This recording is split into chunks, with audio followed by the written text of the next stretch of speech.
loolu yi mu def ci àdduna daf ko defal nit ñi rawatina jullit yi ñu war koo di fàggu waaye bu ñu ko fàggoo ba pare nañ ko fësal ci lu àndul ak ngistal fësal gi nag mooy nga sol ci lu baax lekk ci lu baax tabax ci lu baax te tabax nag li ci jiitu mooy këru yàlla néegu yàlla muy jàkk yi kon suñu demee tey ba ñu am ay kuréel ci kuréelu jullit ñi di def lu mucc ayib ci néegu yàlla mu war a doon suñu fierté ñun ñëpp fii ci biir Sénégal waaye fépp ci àdduna dañuy dellu sant yàlla félicité leen ñaanal leen tam ndax lii ku ciy liggéeyloo sa bopp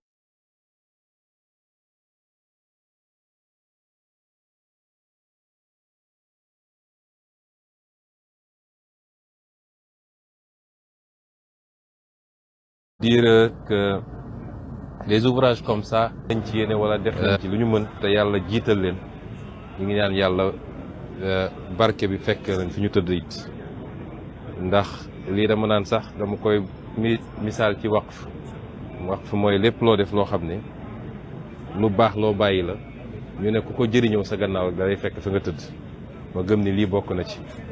kon ñu leen ñaanal yàlla mu fay leen ko ñi nga xam ne it ñooy kilifa diine yi am gis-gis bi am yéene bi soññu leen ci gunge leen ci yàlla neen ko yàlla fay ñoom it yàlla bàyyi leen suñu kanam lu yàgg ñuy continuer di ñaanal réew mi di ñu tette di ñu aar di ñu jox seeni xalaat ci li war a defar réew mi bi may daanelee nag ndax kàddu gi du gudd mooy lii dafa war a am lu ñu jàngal ñun ñëpp mooy gëm sa bopp ñu gëm suñu bopp ndax gis nañ Sénégal ni communauté religieuse yi exemple bi ñuy wone toujours mooy exemple gëm sa bopp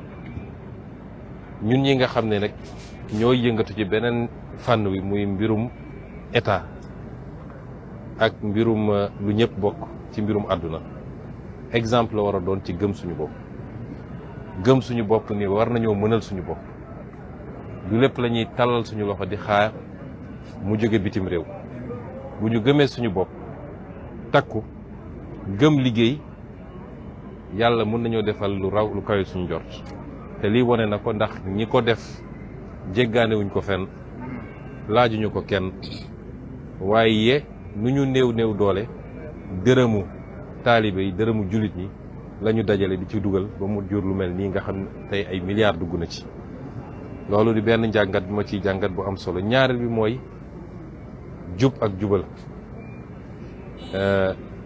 président Bassirou Diomaye dafa wax jubal jubbanti ñu yónnee ñu ab vidéo boo xam ne xalif général des Tidianes defe naa ay at ci gannaaw dafa waxoon lu mel noonu waxee ko sama dëkk fële ci xombal kon mu dem ba daje te ñoom ñaari yëgoowuñu waaye li muy wone rek mooy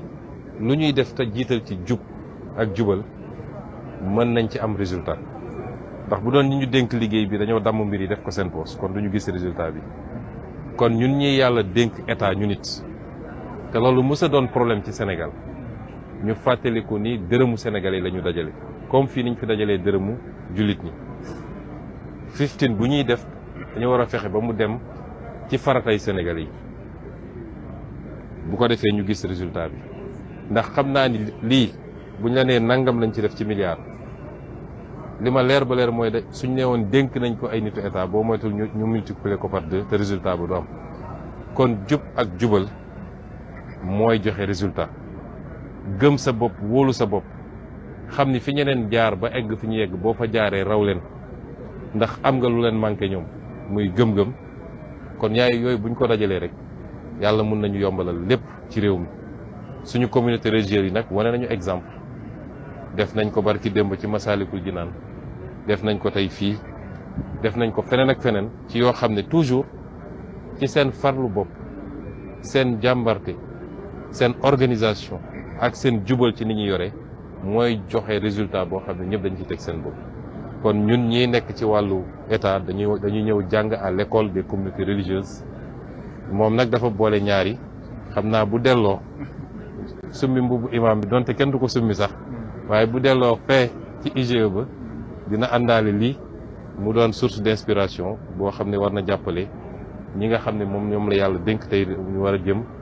ci defaraat réew mi jubbantiwaat ko loolu mooy jàngat yi nga xam ne ñu ngi koy am fii. On peut utiliser en français, monsieur le Premier ministre, votre mot suite à votre visite aujourd'hui en cette journée de remise officielle des clés de la grande mosquée. Oui, rendre grâce à Dieu et formuler les prières à l'endroit du sceau des prophètes. Nous réjouir d'être ici, j'avais oublié de le dire en version wolof, d'ailleurs en ce jour particulier, qui est le jour anniversaire du rappel à Dieu de l'un des plus illustres fils du Sénégal, en l'occurrence notre grand-père Abdoul Aziz Sy Dabakh. Et il est heureux que la remise de la clé de la mosquée coïncide avec la célébration de la naissance du prophète, mais coïncide également avec cet anniversaire extrêmement important pour nous tous par rapport relativement à la dimension de l'homme qui était Mame Abdou Aziz Dabakh. C'est beaucoup de choses qui coïncident en même temps aujourd'hui et qui donnent une symbolique particulière à notre présence ici au nom du président Bassirou Diomaye Faye, qui nous a chargé au-delà de notre présence symbolique ici de délivrer un message au khalife général des Tidjanes pour réitérer tout son engagement à côté de nos communautés religieuses, de quelque obédience qu'elles soient, à être présent à côté d'elles, à les accompagner, puisque pour nous, il est temps de formaliser les relations entre le culte et l'État. Réitérer également toute sa satisfaction d'avoir été accueilli comme il l'a été il y a 2 jours ici à Tivaouane, et marquer sa présence pour cet important événement. Et au-delà, assurer toutes les communautés religieuses et en l'occurrence ici le khalife général des Tidjanes de toute sa volonté à continuer à accompagner, à aider à finaliser les derniers réglages, puisqu'on est au dernier réglage, pour l'opérationnalisation parfaite de cet ouvrage qui suscite la fierté de tous les croyants. Au-delà, me réjouir aussi de l'accueil qui nous a été réservé par le khalife et toute la famille de Seydi Hadji Malick Sy. Me réjouir de l'accueil également qui nous a été réservé par le comité, à la tête duquel se trouve notre grand frère Mamadou Makhtar Cissé. Les féliciter pour le travail qui a été fait, qui est impressionnant. Ce que nous avons visité est impressionnant et je le réitère encore, suscite énormément de fierté et d'envie même. Quand je vous envie, j'aurais aimé être là, dans ce comité, pour pouvoir bénéficier de toutes les grâces et vous dire que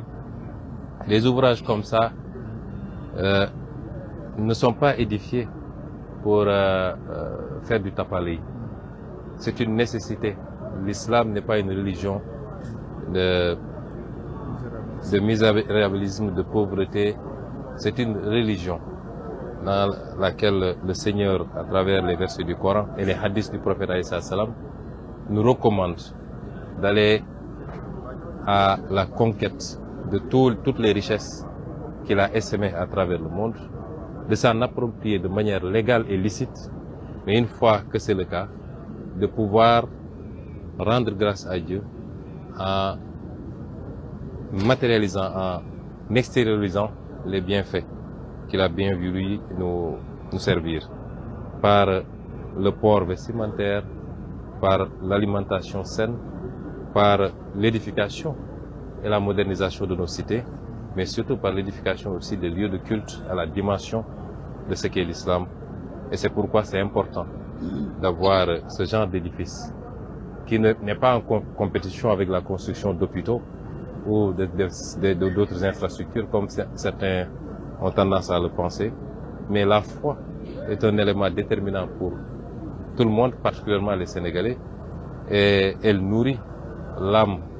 et la conscience des croyants. Il est important que cette foi puisse être vivifiée, magnifiée,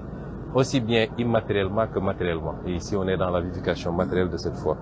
Et c'est pourquoi nous nous réjouissons et nous félicitons le comité, nous félicitons le khalife général et toute la famille qui, pendant des années, n'ont eu de cesse